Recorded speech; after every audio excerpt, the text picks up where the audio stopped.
It's one of my absolute favorite times of the year with the NFL calendar, and it's the NFL draft at the end of April. I think the Bengals have positioned themselves to have an outstanding draft. What they've done in free agency, filled some holes, perceived holes, and now the NFL draft comes our way.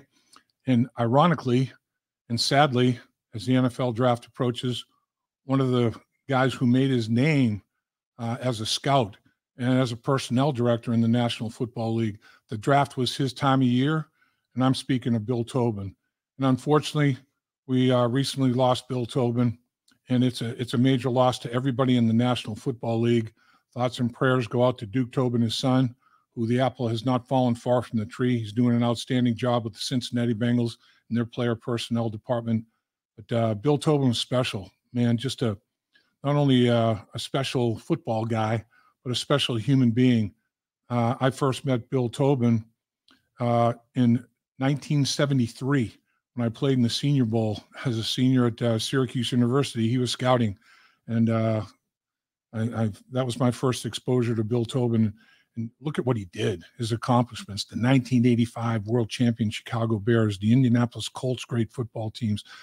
He was with the Detroit Lions, and then, of course, with the Cincinnati Bengals. And, I mean, a lot of these teams, Bears won Super Bowls, Colts, Bengals go to the Super Bowl. I mean, he had an unbelievable run, and he is an icon in the National Football League. And as I said, not only all his football accomplishments, one of the best people I ever met. So, Bill Tobin, we're going to miss you. I know you're in a good place. And thoughts and prayers again go out to the entire Tobin family and everybody that he touched in the National Football League.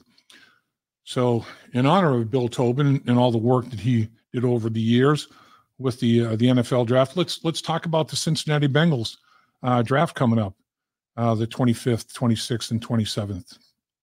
As I said, I feel like they've really put themselves in a pretty good position. In my opinion, it boils down to this. There are 4 positions I would love to see them address in this NFL draft. And it all can occur in the top 3 rounds because they have 4 picks. And in no particular order, I would like to see them address offensive tackle, wide receiver. Those are the 2 offensive positions. Then interior defensive line, as well as cornerback. If they have 4 picks in the top 100 picks in this year's draft, the first, second, and third round, those 4 spots, take care of those, take care of business there, button all that up. The rest of the draft is gravy. I mean, you can use – the Bengals have 10 picks in this year's NFL draft. There are, I think, 3, maybe 2 or 3 teams in the NFL that have 11 picks. The Bengals have 10. So they're amongst the leaders of teams with a total number of choices on those 3 days in the draft. So they've got some capital to maybe move up in any round. First round, they haven't moved up in 25 years. But they've moved back twice since 2010. So I'm not sure they move back necessarily to accumulate more capital. They could, but I'm not sure they move up in the first 3 rounds because I don't think they want to give up any of those top 100 picks. If moving up would only cost them a 4th or a 5th round pick, moving up 3 to 5 spots or whatever the case may be, whatever the formula dictates there, I might think about it if it's a 4th, 5th, or 6th rounder moving up in the first round. But I don't think I'd give up any of those top 100 picks. You're going to get good football players at all of those picks. And history has shown that they don't necessarily want to move up and spend that capital in the first round. But the later rounds, they could move up, they could move down, but they've positioned themselves accordingly to be able to do anything that they really want to do. So you look at those 4 particular position groups. Offensive line, I mean, as a former lineman, I would love to see them address the offensive line first.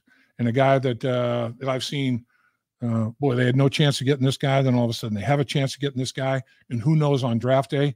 It all depends on where the runs start. If they could get J.C. Lapham at the number 18 pick, I'd be all for that. I mean, I think this guy is big, powerful, athletic enough for sure. I mean, the Bengals have a humongous offensive line. If you're not 6'6" to 6'8", 325 to 350 pounds, you can't be part of it. I mean, it is like the Great Wall of China. And 4 of the 5 projected starters have won Super Bowls, but you can never have enough good offensive linemen. And J.C. Latham fits the bill. I mean, between 6'5" and 6'6", 340 pounds, runs well, runs like a 5'1" 40. I mean, 11 inches from the tip of his thumb to the tip of his pinky. That's almost palming a ruler, for crying out loud. I mean, this guy has got 36-inch arms. He's got an 86-inch wingspan. I mean, that's over 7 feet. So these guys, long arms, very strong hands, can move. They bend at the knees, not at the waist. Some of them have a little bit more difficulty redirecting inside, but they handle the outside stuff extremely well. J.C. Latham, change the T for a P. I mean, maybe he's a long-lost cousin. Maybe he's a brother from another mother. Maybe I'll change the way I say my name. Maybe I won't say Lapham anymore. Maybe I'll say Lapham, like in honor of J.C. Latham. And he's J.C. Latham. I'll be D.A. Lapham. So, I mean, I'd love to see that big guy be drafted by the Cincinnati Bengals. There's no question about it. You know, I think there's 6 guys that people are talking about that get drafted in the first round as offensive linemen. Joe Alt, no chance. I mean, he looks like Tennessee Titans at number 7 are going there. Penn State, he's gone. Washington, Patano, he's gone.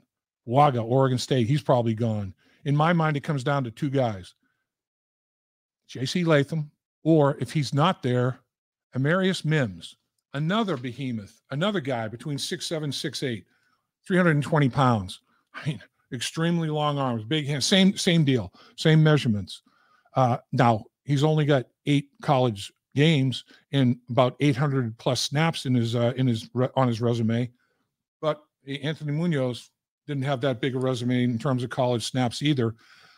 This kid, I'm not saying he's Anthony Munoz, but if you're in a laboratory and you're formulating offensive tackles and you're putting raw materials in this formulation, a guy like Mims would come out of the beaker, man. This guy is an NFL tackle specimen.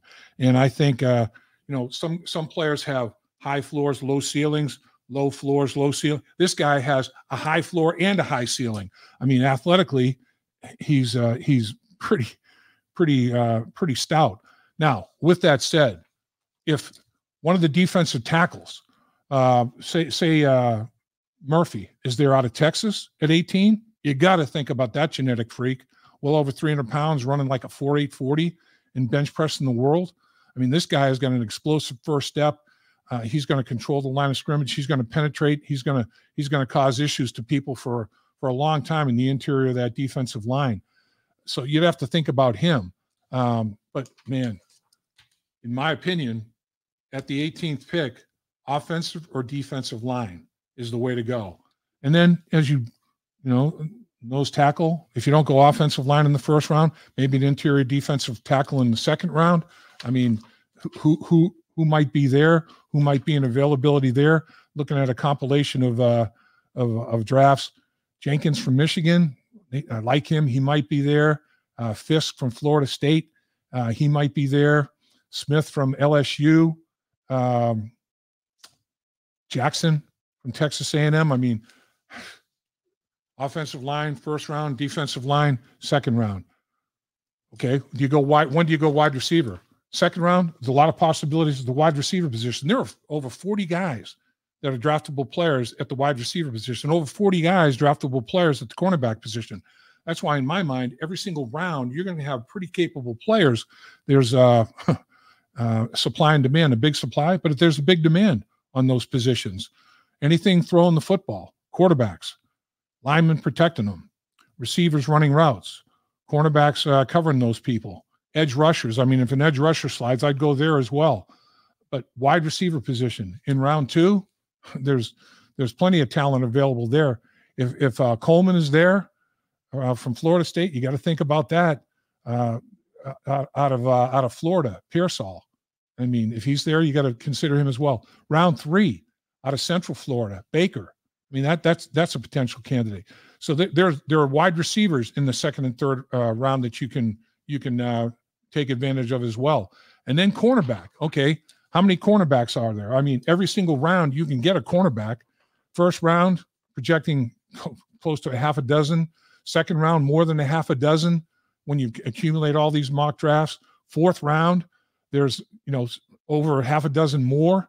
7 in the fourth round, 6 in the fifth round, 5 in the sixth round, 8 in the seventh round. There's going to be a cornerback. There's going to be talented cornerbacks at every position group. That's the thing about this year's draft. It's a very, very strong draft. Here in the last few years, haven't even had 32 players that warranted first-round consideration. I mean, some years 16, 20, 32. I mean, there'll be guys drafted early in the second round that have first-round grades. I mean, it's a very, very good draft in terms of depth and being top-heavy. So it's all a matter of where does the run occur? Where does the run occur? Where does the run occur on offensive tackles? Where does the run occur on wide receivers? Where does it occur on corners? I mean, that's going to dictate a lot what happens at 18. And then the other thing that happens, quarterbacks, as we know, they're overdrafted. I mean, a lot of times they'll draft quarterbacks not for value, but because of need. I mean, they have to have it. And somebody that's rated 20 to 25 on the prospect ratings goes in the top 10 or the top 5 because he's a quarterback. Well, that's fine. It's the most important position you got. But then that affects the rest of the round. I mean, these guys, they get bumped up. Other guys get pushed down. And now there's a reverberation for a few rounds. It's like, there's a shift in where some of the players might go in terms of, instead of the end of the first round, now he's the top of the second round. Instead of the end of the third round, he's, second round, he's top of the third round. So, you have to take all that into account as well. So it's going to be very interesting, as it always is. I'm excited for this year's draft. I mean, there's many, many ways you can build a roster. And so we talked about Bill Tobin. He was a master roster builder, and he did it with multiple organizations. And his son, Duke, has learned the lessons of Bill Tobin very, very well. And that is veteran free agency. Then you have the NFL draft. Then you have college free agents after the draft. They'll be targeting those. That's another thing. I'd like to see them hang on to like a 7th-round pick, because there's always going to be guys that are sliding. It's like, man, I'd like to be able to go after that guy as a college free agent. Well, have a 7th-round pick to make a pick on that guy, and don't get in that bidding war for the college free agency. Then after college free agency, go back and see what unsigned veteran players there are still out in the street.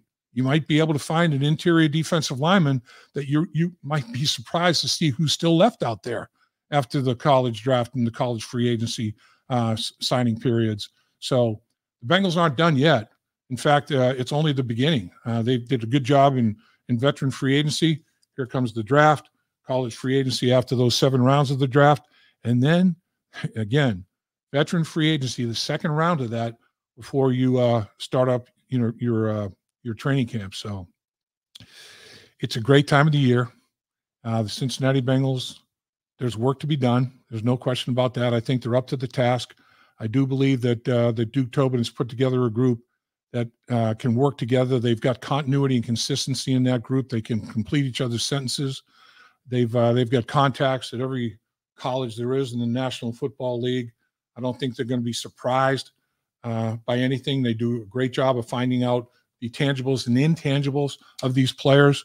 I think the Bengals are going to be ready for the draft as well as anybody, any team in the National Football League. And let's see what's available. Time to execute. Dave Lapham here, and every day I am grateful for my experience to have played professional football. As a player, I realize self-motivation, leadership, and appreciating your teammates are key. At First Star Logistics, you can use those same attributes to create the life you want for you and your family. Build your future by working hard like I did. You'll see results both on and off the field. Call First Star Logistics today and be part of our winning team. Opportunity knocking.